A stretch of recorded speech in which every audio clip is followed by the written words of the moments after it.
تو اللہ تعالیٰ جل شانہ نے قیامت کے دن کی قسم کی تو ساتھ نفس لوامہ کی بھی قسم کی۔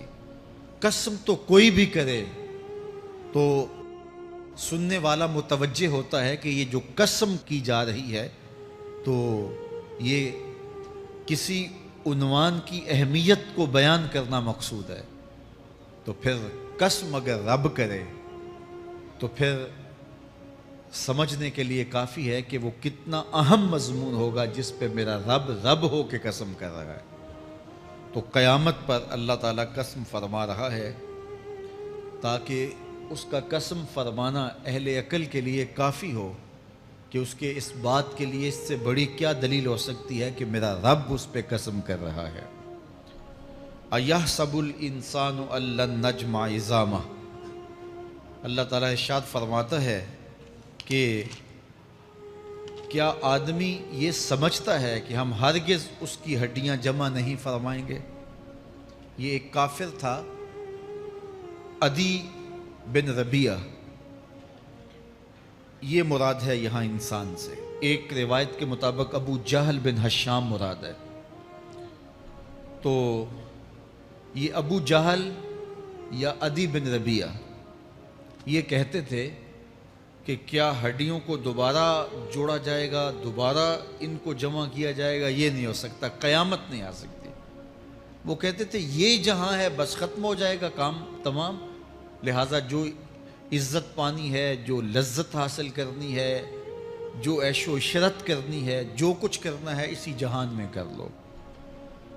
آج کل بہت سارے لوگوں کا رویہ بھی یہی ہے کہ بس ٹھیک ہے یہ دنیا ہی سب کچھ ہے، آخرت بس ایک اعتقاد کی حد تک ذہن کے کسی گوشے میں ہے، 2 لمحوں کے لیے خیال آیا تو رک گئے، پھر اپنی وہی ڈگر کی زندگی۔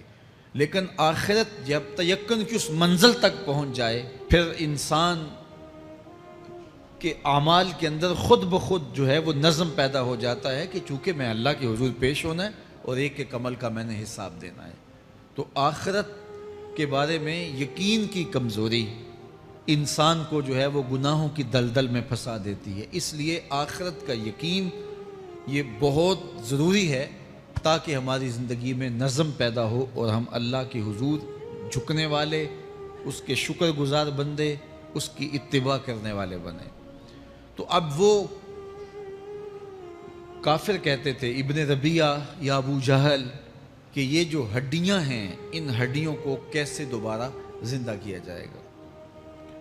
نضر بن حارث ایک کافر تھا، وہ کہیں سے قبرستان سے پرانی ہڈی اٹھا لایا اور وہ اتنی بوسیدہ تھی کہ ہاتھ کے لمس سے ٹوٹ ٹوٹ کے گرتی تھی، اور حضور کے پاس آ کھڑا ہوا اور آ کے کہنے لگا کہ کیا ان ہڈیوں کو دوبارہ زندہ کیا جائے گا؟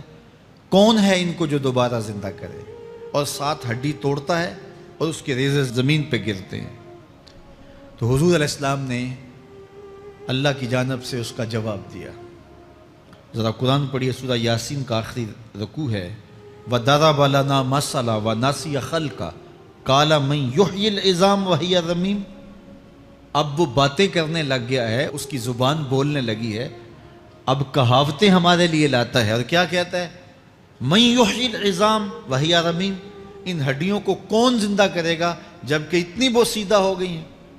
تو یہ نضر بن حارث حضور کے سامنے ہڈی لایا تھا اور توڑتا تھا اور کہتا تھا یہ ہڈیاں زندہ ہوں گی، ان ہڈیوں کو دوبارہ اٹھایا جائے گا جو اتنی بوسیدہ ہو گئی ہیں کہ ہاتھوں کا لمس بھی گوارا نہیں کرتی، اس کو دوبارہ زندہ کیا جائے گا؟ کون زندہ کرے گا؟ جواب سنو، قُلْ يُحْيِيهَا الَّذِي أَنشَأَهَا أَوَّلَ مَرَّةٍ، اے محبوب فرما دیجئے اب تو ہڈیاں موجود ہیں، جب ہڈیاں بھی نہیں تھیں تو جس رب نے انسان بنایا ہڈیوں کو جوڑ کے نہیں بنا سکتا؟ اب تو میٹیریل موجود ہے، جب میٹیریل بھی موجود نہیں تھا۔ هل أتى على الإنسان حين من الدهر لم يكن شيئا مذكورا، انسان پر وہ وقت بھی آیا ہے جب یہ قابل ذکر چیز ہی نہیں تھا، اس کا نقشہ نہیں تھا، اس کی صورت نہیں تھی، اس کا میٹیریل نہیں تھا، اس کا مادہ نہیں تھا، لیکن جس نے حضرت انسان بنایا پانی کی بوند سے تخلیق کیا، تو اب کیا وہ ہڈیوں کو جوڑ کر انسان نہیں بنا سکتا؟ تو یہ کفار بات کرتے تھے کہ نہیں نہیں نہیں، اتنی بوسیدہ ہڈیوں کو کیسے زندہ کیا جائے گا، یہ بات سمجھ میں نہیں آتی۔ پھر ان کے ذرے بکھر گئے، بعض انسانوں کو جانور چیڑ پھاڑ کے کھا گئے، کچھ وہ کھا گئے، کچھ ہڈیاں پڑی رہ گئیں، کچھ ان کی ہڈیاں راکھ بن کے اڑ گئیں۔ تو کیسے ہو سکتا ہے کہ ان کو دوبارہ زندہ کیا جائے، ان کے اجزاء جوڑے جائیں؟ اب یہ عدی بن ربیعہ نے بھی یہی کہا۔ اللہ ارشاد فرماتا یحسب الانسان ان لن نجمع عظامہ، یہ آدمی گمان کرتا ہے، کہتا ہے کیا ہڈیوں کو دوبارہ زندہ کیا جائے گا؟ اللہ فرماتا ہے کیوں نہیں، ہم اس بات پہ قادر ہیں کہ اس کے انگلیوں کے پور پور کو دوبارہ کھڑا کر دیں، اور اس کے اجزاء جو بکھرے ہوئے ہیں ان کو ہم اکٹھا کر کے دوبارہ ان کو جوڑ دیں، ہمارے لیے کوئی مشکل نہیں ہے۔ لیکن یہ اس کا خیال ہے کہ ہڈیوں کو کیسے جوڑا جائے گا، لیکن سورہ یاسین میں جو دلیل دی اس پہ کس قدر جو ہے وہ اشش کرنے کو جی چاہتا ہے۔ فرمایا کہ قل یحییھا الذی انشأھا اول مرہ، یہ کہتے ہیں یہ ہڈیاں کون جوڑے گا؟ کہا جب ہڈیاں بھی نہیں تھی، جس نے ہڈیاں بنائی اس کے لیے جوڑنا کیا مشکل ہے؟ تو یہ عجیب تم نے بات کی۔ تو اللہ تعالیٰ جل شانہ قیامت کے دن ہمارے وجود دوبارہ اٹھائے گا اور اپنے حضور بندوں کو کھڑا کرے گا اور ان سے سوال پوچھے گا۔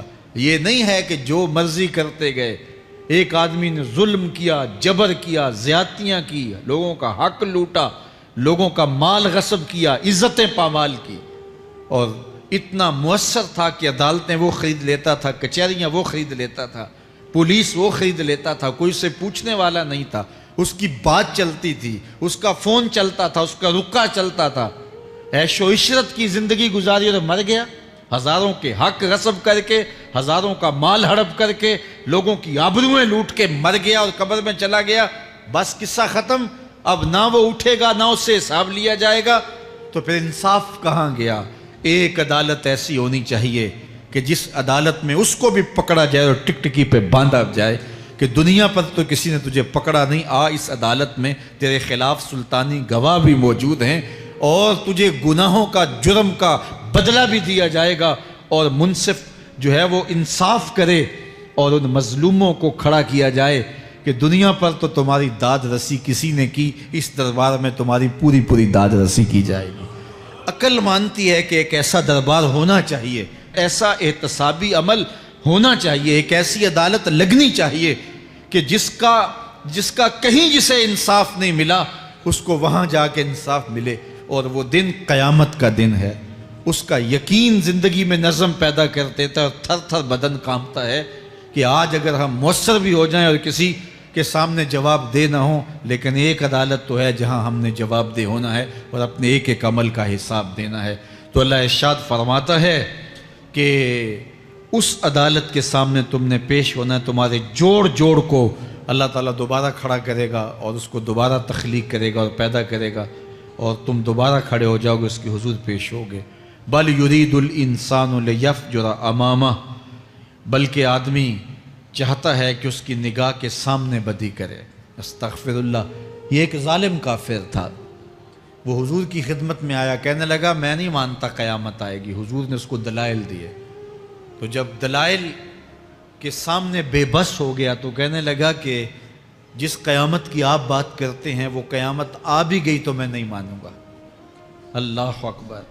تو وہ انکار کرنے والوں کی انتہا ہوتی ہے، اور ذرا دیکھیے وہ کیا بول رہا ہے، بل یرید الانسان لیفجر امامہ۔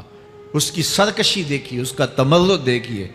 وہ کہتا ہے اچھا اگر قیامت قائم ہوئی تو یہ گناہ، یہ جرم، یہ بدی، یہ بدکاریاں، یہ ظلم جو میں کرتا ہوں، یہ بدکاریاں رب کے سامنے کروں گا۔ کیسی ڈٹائی ہے، مذاق اڑاتا ہے، تمسخر اڑاتا ہے آخرت کا۔ کہتا ہے جو بدیوں کا کاروبار میں نے گرم کیا ہے، جو بدکاریاں میری زندگی کا معمول ہیں، جو دادے عیش دیتا ہوں، جو عزتوں کو پامال کرتا ہوں، جو غریبوں کے پنجے توڑتا ہوں، جو لوگوں کا حق غصب کرتا ہوں، جو برائیاں کرتا ہوں، اگر قیامت قائم بھی ہو گئی تو میں یہ سارے جرم رب کے سامنے کروں گا، پھر وہ مجھے پکڑ کے دکھائے۔ اللہ اکبر۔ یسأل ایان یوم القیامہ، پھر پوچھتا ہے اچھا قیامت کب آئے گی؟ یہ تمسخر کے طور پہ پوچھتا ہے، لاؤ نہ قیامت، کب آئے گی قیامت، میں جرم رب کے سامنے کرنا چاہتا ہوں۔ اللہ اکبر۔ اب جواب سنیے، اب لفظوں کا ترجمہ اس زور سے کیا ہی نہیں جا سکتا جس زور کے لفظ ہیں۔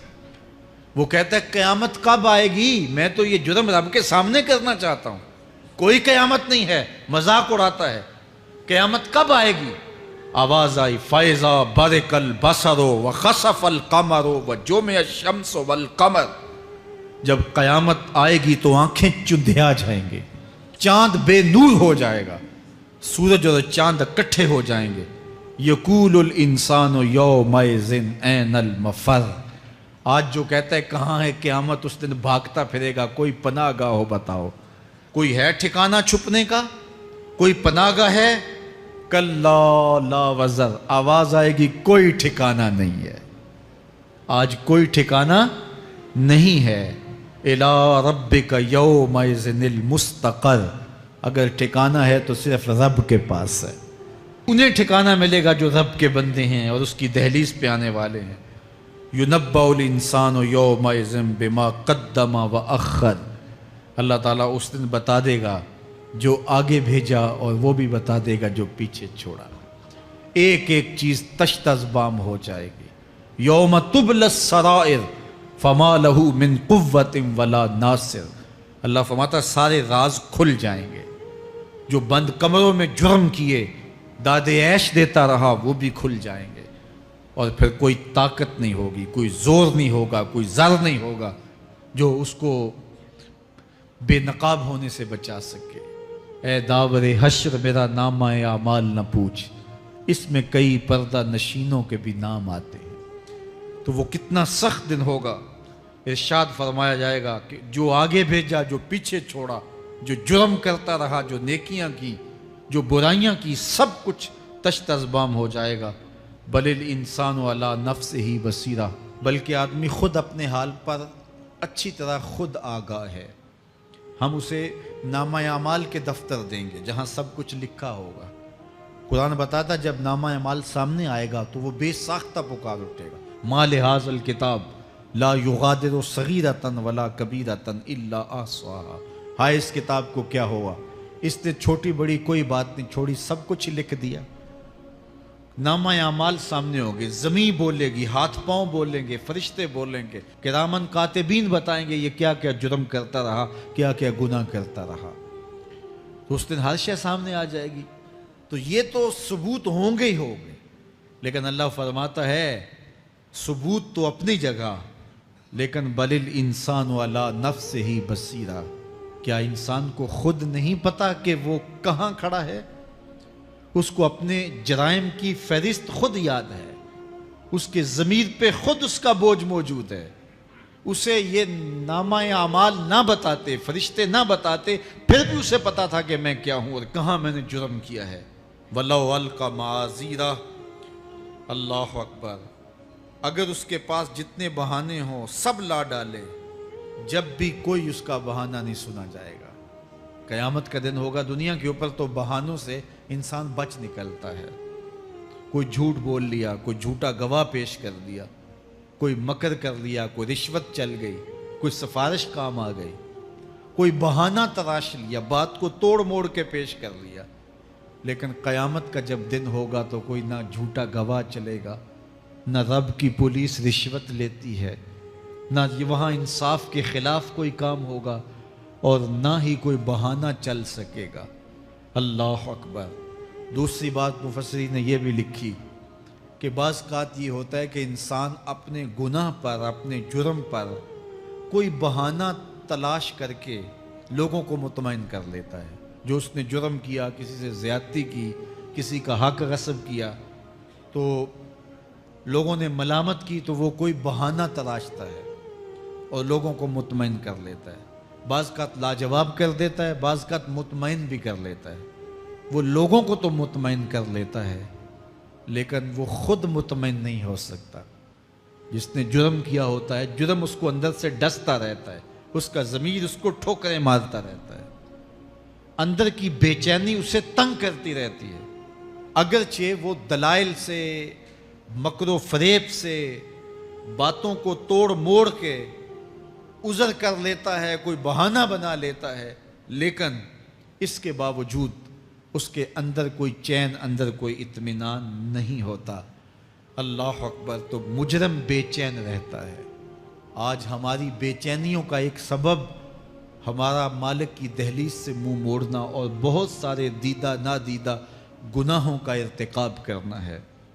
جب ہم سے سستیاں ہو جاتی ہیں، کوتاہیاں ہو جاتی ہیں، تو وہ گناہ ہمارا پیچھا نہیں چھوڑتے اور ہمیں بے چین اور مضطرب رکھتے ہیں۔ تو بعض اوقات جو ہے وہ ہم کہتے ہیں کہ پتہ نہیں بے چینی کیا ہے۔ بے چینی گناہوں کی ہے۔ گناہ طبیعت میں بے چینی پیدا کر دیتا ہے، سکون نہیں آنے دیتا۔ اطمینان کی دولت چھن جاتی ہے جب کوئی شخص گناہ کرتا ہے، اور یہ لازمی نہیں ہے کہ وہ کسی کا حق غصب کرے، اس نے کسی کی عزت ہی پامال کی ہو، اس نے کسی کی آبرو پہ حملہ کیا ہو۔ اگر نماز چھوڑی ہے تو بے چینی یہ بھی کم نہیں ہے، یہ رب کی نافرمانی ہے۔ اگر اس کی نظر بھٹکی ہے تو یہ بھی کم بے چینی نہیں دیتی۔ اگر اس کا خیال بہکا ہے، اس نے زبان سے کسی کو دکھ دیا ہے، اس نے کسی کے لیے سب و شتم کا انداز اختیار کیا ہے، گالی گلوچ کا رنگ اختیار کیا ہے، تو پھر کیا ہوا کہ یہ بے چینی اندر کو توڑتی رہتی ہے۔ انسان چلتا پھرتا ہے لیکن اسے طمانیت نہیں ملتی، اسے سکون نہیں ملتا۔ سکون کب ملے گا؟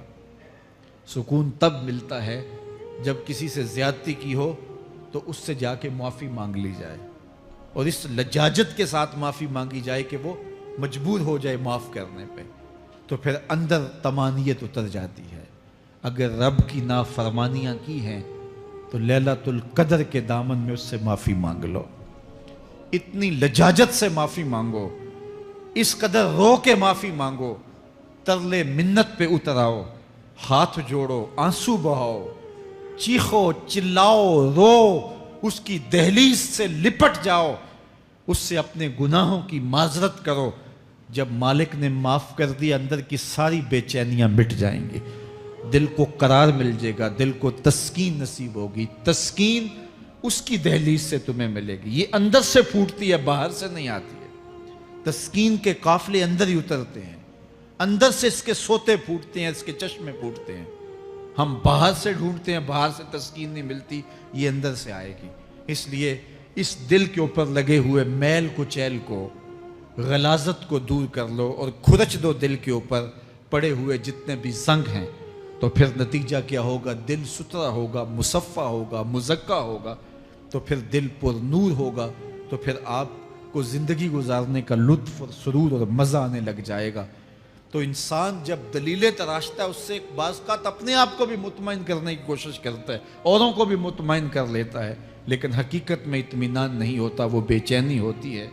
تو اللہ تعالیٰ جل شانہ اس کہانی کو بیان کرتے ہوئے ایک اور مضمون کو بیان کیا، اور یہ بالکل درمیان میں جملہ معترضہ کے طور پہ جو ہے وہ نظر آ رہا ہے کہ بات تو چل رہی ہے، تو اچانک اللہ اپنے محبوب سے مخاطبہ فرماتا ہے اور کیا ارشاد کرتا ہے؟ لا تحرک بہ لسانک لتعجل بہ۔ تو یہ اچانک بات کیوں آ گئی؟ اصل بات یہ تھی کہ جب وحی نازل ہوتی تو آقا کریم علیہ السلام ہمہ تن گوش ہو کے اس وحی کو سنتے، پھر اس کو محفوظ کرنے کی فکر ہوتی کہ جو میں نے سنا ہے وہ اچھی طرح مجھے یاد ہو جائے، اور پھر آقا کریم علیہ السلام کی تیسری فکر یہ ہوتی کہ اس کے جو معارف ہیں، اسرار ہیں، اور اس کے جو ثمرات ہیں، اس کی جو تفصیلات اور نکلنے والے اس کے نتائج ہیں، وہ بھی اچھی طرح جو ہے وہ میں سمجھ پاؤں۔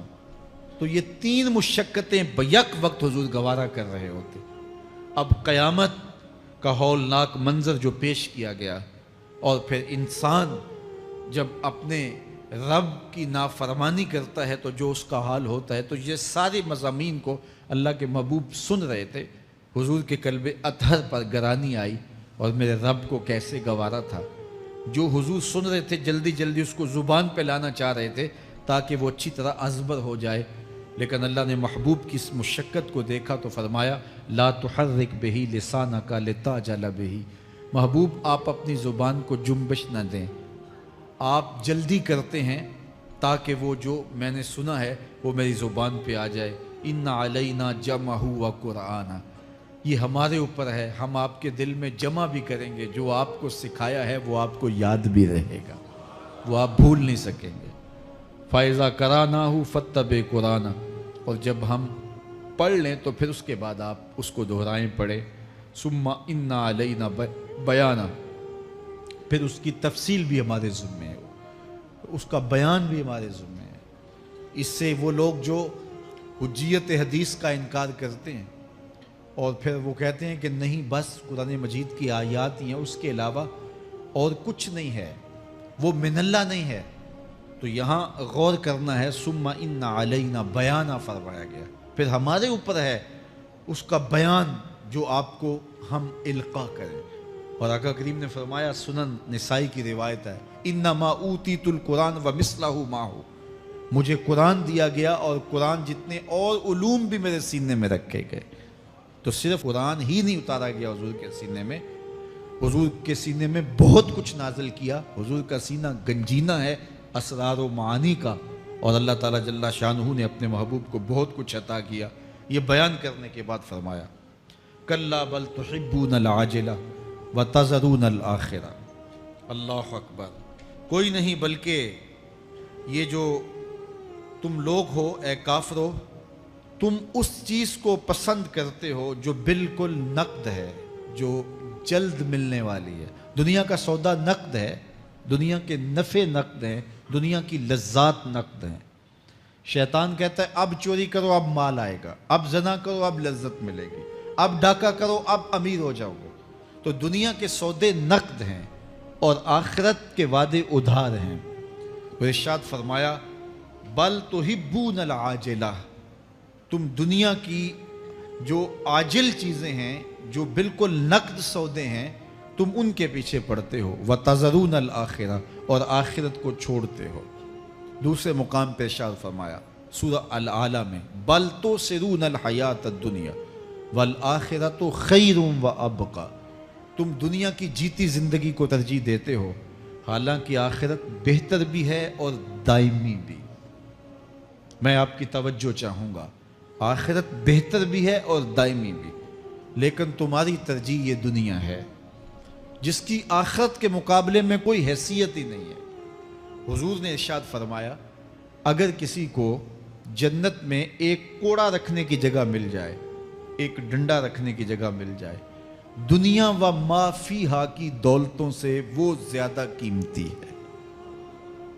7 براعظموں پہ پھیلی ہوئی کائنات، سمندروں کی تہوں میں قیمتی موتی، پہاڑوں کے دامن میں قیمتی معدنیات، مالیاتی اداروں کے پاس سرمائے، لوگوں کے پاس دولت کے انبار، یہ سارے اکٹھے کر لیے جائیں اور ان کی قیمت لگائی جائے، اور جنت میں ایک ڈنڈا رکھنے کی جگہ، ایک عصا رکھنے کی جگہ، ایک کوڑا رکھنے کی جگہ، وہ جگہ پھر بھی زیادہ قیمتی ہے۔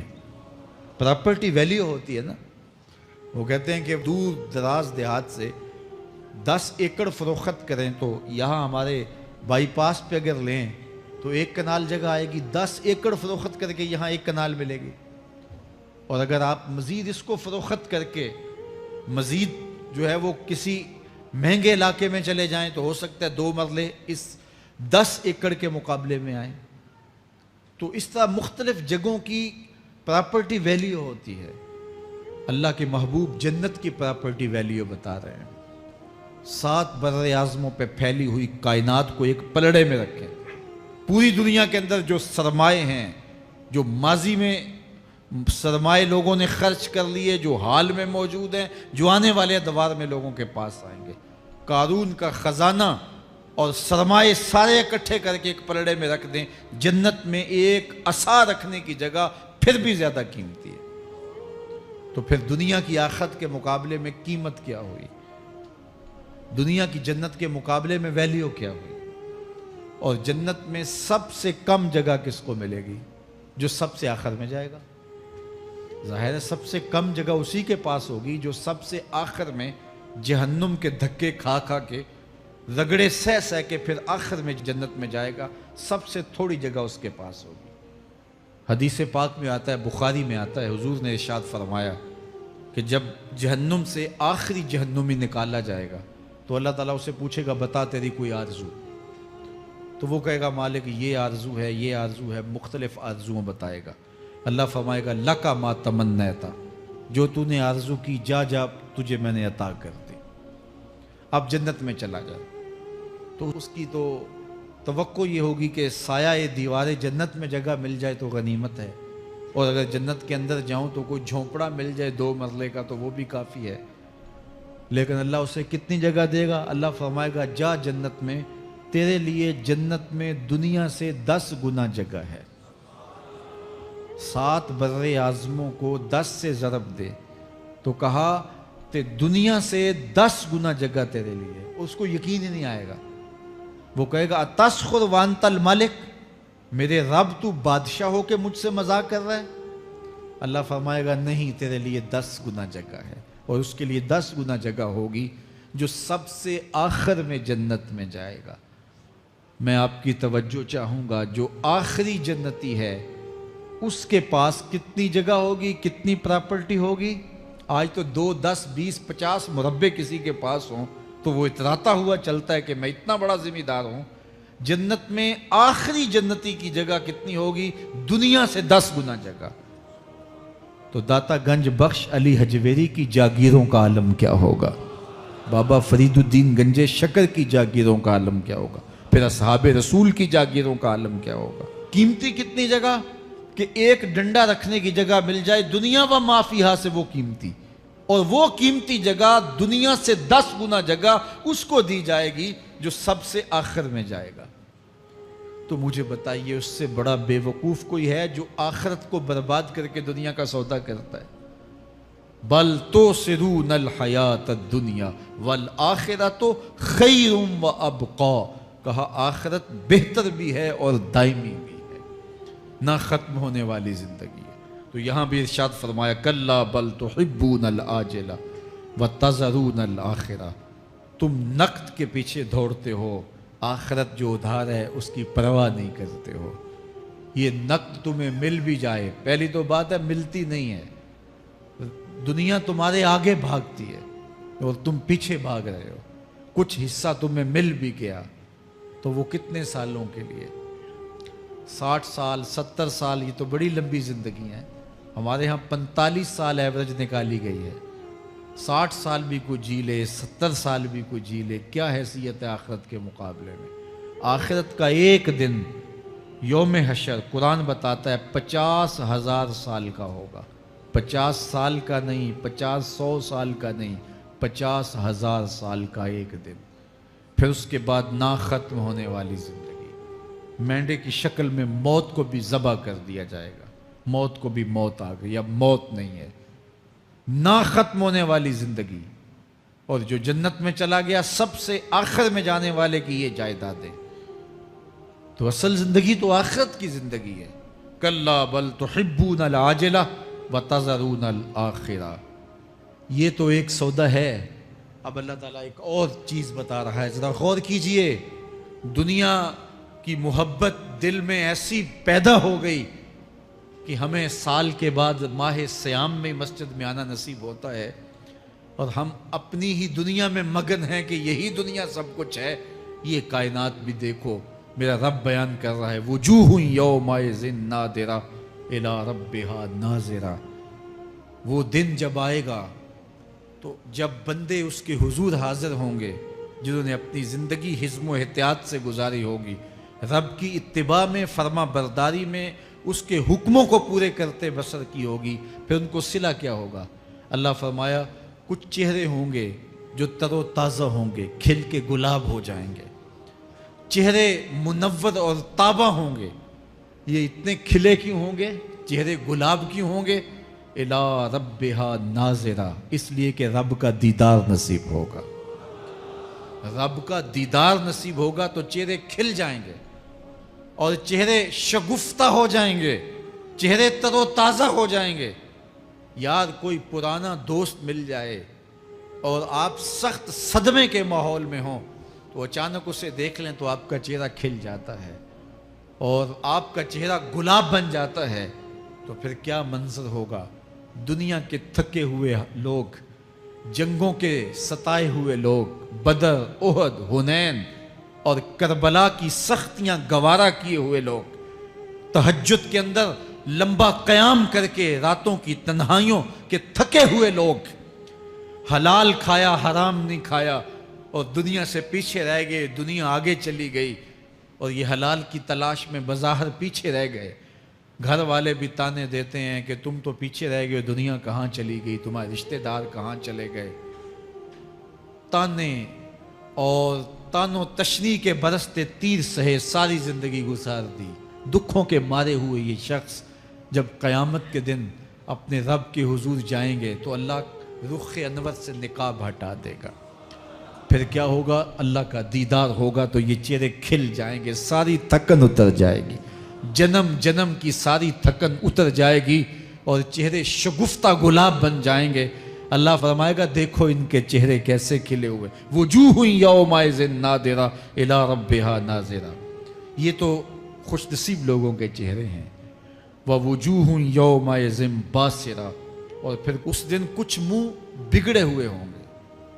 کیسے بگڑے ہوں گے؟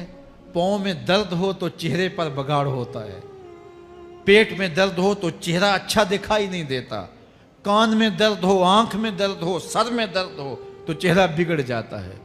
اور ان کے چہرے اتنے بگڑے ہوں گے، کوئی آنے والا خوف طاری ہو تو چہرے بگڑ جاتے ہیں۔ اور انسان کے چہرے کی ہوائیاں اڑی ہوتی ہیں، اب ان کے چہروں کی ہوائیاں اڑی ہوں گی۔ کیوں؟ قرآن بتاتا ہے تظن ان یفعل بہا فاقرہ، یہ ڈر رہے ہوں گے کہ ہمارے ساتھ اب جو سلوک ہونے والا ہے وہ کمر کی ہڈی توڑ دے گا۔ ہم نے رب کے حکموں کو توڑا، ہم نے پرواہ نہیں کی، ہم سمجھے دنیا میں آئے ہیں تو ہماری دنیا ہے، آوارہ ہوں، خواہشات نفس کے مطابق زندگی گزاریں، آنکھیں بے حیائی میں لگی رہیں، سوچیں آوارگی میں لگی رہیں، کان نغمے سنتے رہے، زبان جھوٹ بکتی رہی، ظلم و جبر کا بازار گرم رکھا، عصمتیں عزتیں پامال کرتا رہا، لوگوں کا مال لوٹتا رہا، حق غصب کرتا رہا، کلیجے اور دل چیرتا رہا، لوگوں کو زخمی کرتا رہا، لوگوں کے جذبات سے کھیلتا رہا، پرواہ نہیں کی کہ یہ دنیا ہے، امتحان گاہ ہے، چند دنوں کے لیے آئے ہیں، اللہ کے حضور پیش ہونا ہے، عملوں کا حساب ہونا ہے۔ اب جب وہ دیکھیں گے کہ ہمارے ساتھ کیا ہونے والا ہے تو ان کے چہرے پہلے بگڑ جائیں گے۔ کیوں؟ وہ گمان کریں گے کہ ان کی ریڑھ کی ہڈی توڑ دی جائے گی، ایسے عذاب آئیں گے جس طرح کسی کی ریڑھ کی ہڈی ٹوٹ جائے تو اس کا چہرہ شگفتہ گلاب تو نہیں ہوتا، اس کا چہرہ جو ہے وہ تو کس قدر مرجھایا ہوا ہوتا ہے۔ تو اللہ ارشاد فرماتا ہے اس طرح ان کے چہرے ہوں گے۔ ابھی عذاب آیا نہیں ہے لیکن چہرے پہلے اترے ہوئے ہوں گے، اور جب عذاب کی بھٹی میں ڈالے جائیں گے، اللہ اکبر، اور وہ سخت عذاب، حضور نے جبریل امین سے پوچھا مجھے جہنم کے عذابوں کا ذکر سناؤ۔ عرض کی حضور سب سے ہلکے عذاب کی کہانی سناتا ہوں، اور وہ یہ کہ جہنمی کے پاؤں میں آگ کا جوتا رکھا جائے گا، باقی پورا بدن اس کا سلامت ہوگا۔ یہ سب سے ہلکے عذاب کی کیفیت ہے۔ اب پاؤں میں آگ کا جوتا ہوگا، حدت، گرمی، شدت اتنی ہوگی کہ دماغ پگھل کے ناک اور کانوں کے راستے سے باہر آ جائے گا۔ پاؤں میں رکھے ہوئے جوتے کی گرمی دماغ کو ایسے چڑھے گی کہ وہ پگھل جائے گا اور ناک اور کانوں کے راستے سے باہر آ جائے گا۔ تو اللہ کے عذاب کے خوف سے چہرے بگڑ جائیں گے، حالت سلامت نہیں رہے گی۔ یہ بات ذہن میں رکھیں کہ اللہ جس کو جہنم میں ڈالے گا اس کو اس صورت میں نہیں ڈالے گا، یہ محمدی صورت ہے، یہ شکل اس کی چھین لی جائے گی اور اس کی شکل بڑی کر دی جائے گی۔ اس کا ایک ایک دانت احد پہاڑ جتنا ہوگا۔ احد پہاڑ کا پھیلاؤ 15 کلومیٹر پہ ہے، 15 کلومیٹر کا ایک دانت، اور 32 دانت کتنے ہوں گے تو منہ کتنا بڑا ہوگا۔ اس کو اتنا بڑا اس لیے کیا جائے گا تاکہ وہ عذاب کی تکلیف زیادہ سہے۔ 70 گز موٹی کھال ہوگی اور کھال جل جائے گی تو اللہ قرآن میں فرماتا ہے ہم نئی کھال دے دیں گے تاکہ عذاب کی تکلیف اس کو گوارا کرنی پڑے۔ پھر چیخے گا، چلائے گا، ہائے مجھے پانی دو، پانی دو، پیاس کی شدت ہے۔ 70 سال تک تو اس کی کوئی آواز ہی نہیں سنے گا۔ 70 سال کے بعد داروغہ جہنم چیخ کر کہے گا کیا مانگتا ہے؟ وہ بولے گا مجھے پانی چاہیے۔ کہا جائے گا تو بھی ملتا ہے پانی۔ پھر داروغہ جہنم اسے پانی دے گا،